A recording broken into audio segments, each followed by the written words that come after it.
Welcome to the Ontario Mortgage and Real Estate Insights podcast, your go-to source for the latest developments, trends, and regulatory changes in the industry. I'm your host, Steve Hamoan, here to provide you with insights sourced from reputable news outlets to help you stay informed and make well-informed decisions. This podcast is brought to you by Real Approved Inc., a trusted mortgage brokerage dedicated to helping Canadians achieve their home ownership dreams. Visit realapproved.ca to learn more about how our experienced team can assist you with your mortgage needs. Let's dive into today's episode. So Steve, today we're looking into the current state of the cottage market in Ontario, particularly the aftermath of the pandemic real estate rush. It seems like many people who bought cottages during the pandemic are now facing significant losses. That's right, Janine. During the pandemic, there was a surge in demand for cottages as people sought escape from urban areas. Many buyers were driven by low interest rates and the desire for more space. However, now that interest rates have increased significantly, those who bought at the peak are struggling to sell without incurring losses. It's quite disheartening to hear stories of families who purchased cottages hoping for a peaceful retreat, only to face financial challenges now.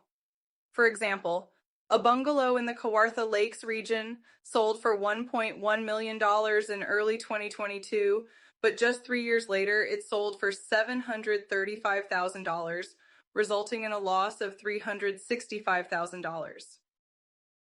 Indeed, Janine. The pandemic led to what some call a feeding frenzy in the cottage market. Buyers were snapping up properties without fully considering long-term financial implications. Now, with higher interest rates, those same buyers are finding it difficult to offload their properties without taking a financial hit. It's a tough situation for both sellers and realtors. Many sellers have unrealistic expectations about the value of their properties, which leads to difficult conversations. Realtors like Alex Blankarn have had to guide sellers toward more realistic pricing to match the current market conditions. Exactly, Janine. Pricing is crucial in this market. If a property is listed above its market value, it will likely sit unsold.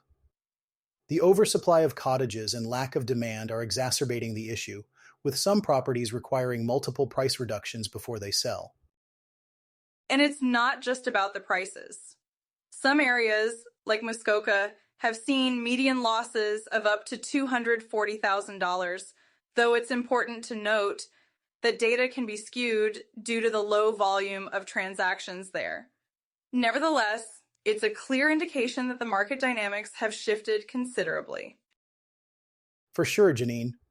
The key takeaway for sellers is to be realistic about their motivations and the current market environment. If they don't need to sell immediately, it might be wise to wait for the market to stabilize. But if circumstances require a sale, adjusting expectations is essential to avoid prolonged listings.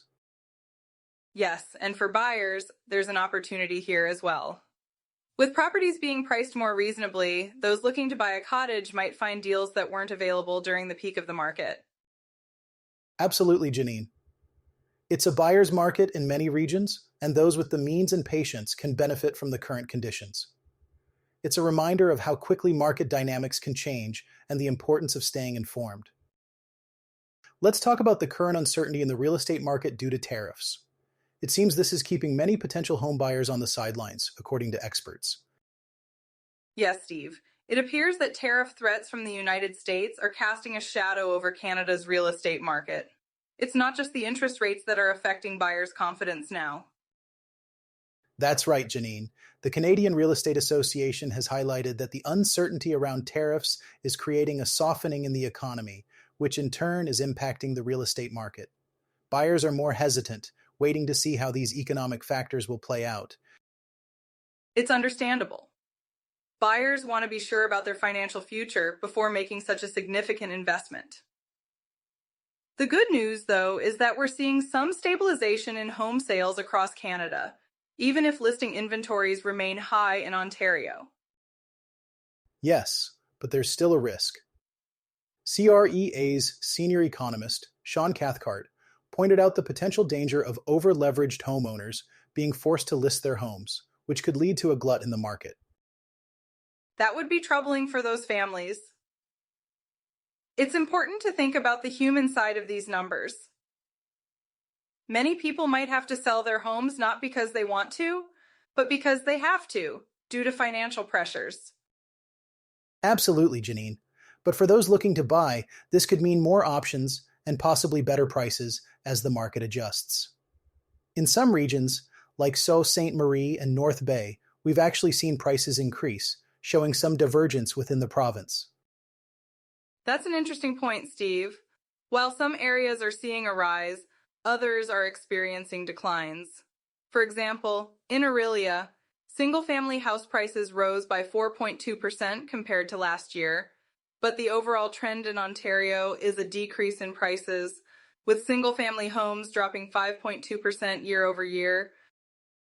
Yes, and condos and townhouses have seen even steeper declines, with condos down 11.7% and townhouses down 5.4% over the same period. This illustrates the mixed signals in the market right now. It's a reminder that real estate is very much a local story. Buyers and sellers need to be aware of what's happening in their specific area and how broader economic factors might influence their decisions. Exactly, Janine. The key is to stay informed and be prepared to adapt to the changing market conditions. As always, it's about finding the right strategy for your particular situation. Now let's shift our focus to the latest data on housing starts in Canada for April 2025. According to the Canada Mortgage and Housing Corporation, there has been a noticeable increase in the trend of housing starts. That's right, Steve. The 6-month trend in housing starts rose by 2.4%, reaching 240,905 units. This trend measure is a 6-month moving average of the seasonally adjusted annual rate of total housing starts for all areas in Canada. Exactly, Janine. What's interesting is the total monthly seasonally adjusted annual rate of housing starts jumped by 30% in April, climbing to 278,606 units compared to 214,205 units in March. This is a significant increase and reflects a robust demand for new housing. And when we look at the year-over-year data, actual housing starts in centers with a population of 10,000 or greater saw a 17% increase. In April, there were 21,720 units recorded, up from 18,539 units in April 2024. This marks the highest actual housing starts we've seen in recent years. This uptick is certainly encouraging for the construction sector and could indicate a rebound in housing activity. However, it's important to consider the broader economic context and the potential impact of interest rates and other factors on future housing starts. Absolutely, Steve. While the numbers are promising, we have to be mindful of the challenges that still exist in the market, such as affordability issues and economic uncertainties that could influence future trends. Yes, Janine. It's a delicate balance, and as always, staying informed is crucial. These figures offer a snapshot of where we are now, but they also remind us of the dynamic nature of the real estate market. Definitely, Steve.